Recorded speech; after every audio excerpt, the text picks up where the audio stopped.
दरम्यान संजय राऊतांच्या टीकेला शेलारांनी मिश्किल उत्तर दिलंय। विश्वविख्यात प्रवक्त्यांना ठणठणीत पाहून आम्हाला बरं वाटलं, सकाळचा भोंगा सुरू झाला असं देखील आशिष शेलार यांनी म्हटलंय। आशिष शेलारांनी संजय राऊतांच्या टीकेला प्रत्युत्तर दिलंय। विश्वविख्यात प्रवक्त्यांना ठणठणीत पाहून आम्हालाही बरंच वाटलं, त्यांचा पुन्हा सकाळचा भोंगा सुरू झाला, कोणाचा बाप काढतात, स्वतःच्या पक्षालाच उघडून टाकतात असं देखील ते म्हणाले।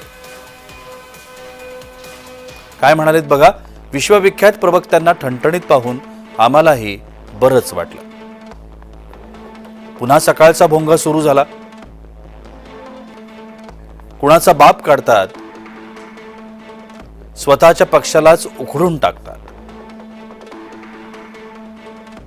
ते म्हणे त्यांच्या पक्षाचे हुकमाचे एक्के। विश्वविख्यात बोलले म्हणजे त्यांचे 21 महापालिकात पराभव पक्के।